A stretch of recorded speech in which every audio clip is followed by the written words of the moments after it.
Sosok cantik Mbak LPSK yang melindungi Baradae di persidangan. Sejumlah petugas wanita dari Lembaga Pelindungan Saksi dan Korban yang selalu mendampingi Richard Eliezer belakangan tengah ramai menjadi sorotan. Banyak netizen yang salut pada seorang anggota LPSK yang selalu setia mendampingi Eliezer selama sidang.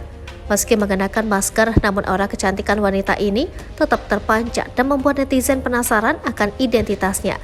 Dan saat ini banyak beredar di media sosial, seorang pemilik akun bernama Tina Ratu mengaku dirinya lah petugas LPSK tersebut. Tetapi justru banyak juga netizen yang sanksi dia adalah petugas LPSK tersebut. Sebab jika diamati dengan sejumlah ciri-ciri di wajah, ia berbeda dengan petugas LPSK yang dimaksud netizen. Kemudian belakangan sosok inilah yang diyakini adalah petugas LPSK yang dicari-cari netizen. Segala ciri-ciri pada dirinya nampak sama seperti yang terlihat selama ia mendampingi Eliezer selama persidangan. Setelah pembacaan vonis selesai dilakukan oleh majelis hakim dengan mengetuk palu sidang, sejumlah orang dengan rompi bertuliskan LPSK langsung mengerumuni dan melindungi Richard.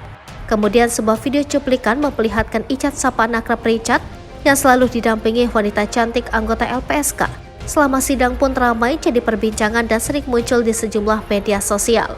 Melalui unggahan di akun TikTok, Nuni Eliezer membagikan video menunjukkan potret wajah cantik dari seorang wanita yang disebutnya adalah anggota LPSK pendamping Richard Eliezer yang dicari warganet. Dalam unggahan tersebut, salah satu akun dengan nama _Scottia juga turut berkomentar. Diduga akun tersebut merupakan akun milik anggota LPSK cantik yang sedang ramai diperbincangkan. Dalam komentarnya, ia menyampaikan ucapan terima kasih atas dukungan dari seluruh masyarakat Indonesia. Usai dibagikan, unggahan itu pun langsung ramai mendapat beragam komentar dari warganet. Banyak sekali warganet yang memuji keberanian dan kecantikan wajahnya.